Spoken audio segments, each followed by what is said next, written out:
Dear students, good afternoon. Once more, welcome to GC Advanced Level Revision by Sir Moses.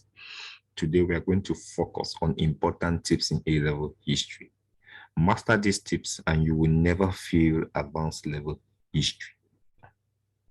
Good. We shall be moving to examine paper 1. Remember, history is divided into 3 papers. Paper 1, paper 2, paper 3. Now, let's examine the first part of the paper, paper 1, which falls under multiple choice questions or MCQ. Take note that this paper is made up of 50 questions distributed as follows. Cameroon history has 20 MCQs, which is set across the 19 topics that make up the Cameroon history syllabus in advanced level. African history, 15 MCQ, which is set around 12 topics that make up the African history advanced level syllabus. Then war history, 15 MCQ, set across 11 topics that make up the war history syllabus in the advanced level. Good. Now, time allowed for paper 1 is 1 hour 30 minutes, meaning that each question has a maximum time of 1 minute 8 seconds. But if you don't know, it is always advisable to mark the easiest question first before the difficult one.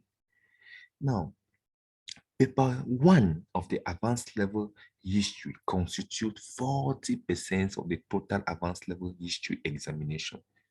Thus, candidates had to acquire to have knowledge of the entire syllabus in order to score a pass in this paper. GS candidate, a paper 1, when you say paper 1, 40%, do not neglect paper 1 40%, because this 40% paper 1 can give you a sure mark or a sure grade, a sure successful grade in advanced level history. Paper 2, Cameroon history alone, since 1800, pardon. This paper is made up of 3 sections, section A, section B, section C, with a total of 19 topics. Good. 4 questions will be set on each section. That is 4 topics in section A, 4 topics in section B, 4 topics in section C, and 4 topics in section, 4 topics in section C. That is a total of 12 questions. And candidates are required to answer 4 questions, choosing at least 1 from each section. It will be written for 3 hours, and each question has a maximum of 45 minutes. Now, paper 2 constitutes of 30% of the history paper. It is divided as follows. Section A, Cameroon history, 1800 to 1922, is made up of 7 topics, which the first is population movement, second slavery, and second state and kingdom, third jihad of Modibo Adama, that is Islamization of northern Cameroon, fourth Christian missionaries in Cameroon, fifth scramble for Africa. Then you have now 6th German administration. Then you have 7 now, the First World War, including partition and condominium. They have section B, which is from 1922 to 1961, made up of 6 topics like the British mandate, the French mandate, the British authorship, the French authorship. They have section C, which is from 1961 to present, made up of 6 topics like the federal constitution, the West Cameroon politics, the East Cameroon politics, the introduction of the unitary state, single party, and the rest. Paper 3, Africa and War History. This paper is made up of 4 sections. That is section A, B, C, and D, with a total of 23 topics. 12 topics for African history and 11 topics for war history. 3 questions will be set in each section, giving a total of 12 questions, and candidates will be required to answer 4 questions, choosing at least 1 from each section. It will be written for 3 hours, and each question has a maximum of 45 minutes. This paper constitutes of the 30% of the history paper. Section A, African history, that is 1800 to 1945, is made up of 6 topics. Section B, African history, 1945 to present, is made up of 6 topics. Section C, revolution and diplomacy, that is war history, 1700 to 1990, is made up of 5 topics. And Section D, war history, 1919 to present date, right, is made up of 6 topics. Now, let's move now to some key terms for questions. Key terms like account for, discuss the, give account of, what role was played by, examine the, analyze, how do you account for. Whenever you see questions with such word, note that the question is a one-sided. Example, you have a question of GCE June 2008 paper 3. Examine the factors responsible for the collapse of the League of Nations by 1939. Examine the factor. This question is a straightforward question, right? Focus on the reason why the League of Nations fell. You have discussed the distinctive feature of the European scramble for and partition of Cameroon 1818 to 1914.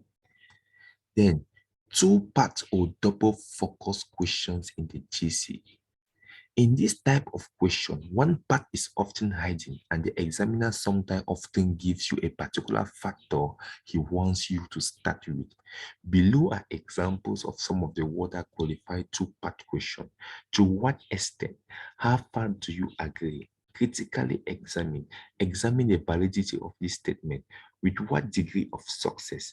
Assess the degree of, make an evaluation of, estimate the role or contribution of, consider the view that, how beneficial was, how successful was, evaluate the, assess the, attempt a defense of, give an appraise of, attempt a comparative analysis.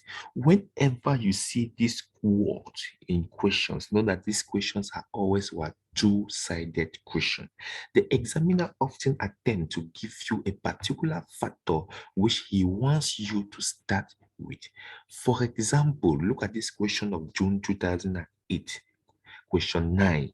To what extent was the Bayer revolt of 1928 to 1930 protest against French economic policy? Good. Now they are telling you now, the examiner have given you a particular policy, economic policy. To what extent was the Bayer revolt protest against French economic policy? The examiner wants you to start with economic reason why the Bayer protested the French. And the second part of the question, you give now other factors. Now, another question, how far were economic grievances the main cause of the Mau Mau revolt in Kenya? The examiner has given you a particular factor that you need to start with. So you are going to start with the economic grievances of the Mau Mau revolt. Then you give now what other factors.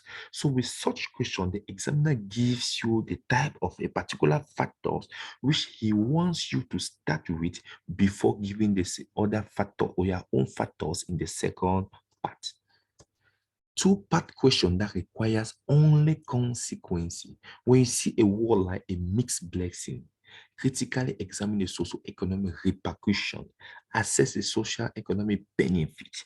Far from being a disaster, right? The second one was a blessing. When you see the word blessing, you see the word repercussion, you see the word benefit, you see the word mixed blessing, you see the word aftermath, you see the word infect, right? Just note that all these questions are requesting for what? Consequence. And when you see the word mixed blessing, it is a 2-sided. When you say critically examine the socio-economic repercussion, it is also a 2-part question. Assess, when you talk about the word assess means giving a good part and a bad part of something. So automatically when you see the word assess, right, that question, whether it is consequent or causes, that question is a 2-sided. two-part questions that require success and failure. Whenever you see the question how with the question starting with how successful, note that that question is a two-sided question. How successful meaning that you are giving how something was successful for the first part and how it was a failure for the second part. Now, whenever you see the word to what extent, know that that question is a two-sided question. Example, to what extent now with the word certify, to what extent did the Loire Cardo certify? You will see that the word to what extent, first of all, made our question to be two-sided. Another key term there is certify, meaning that the first part you give success and the second part you give what failure. So whenever you see how successful, right? None of that question is what a two-sided question. Focus on the success and failure. Then two-part question that require the candidate to weight the part and their contribution. Meaning that what?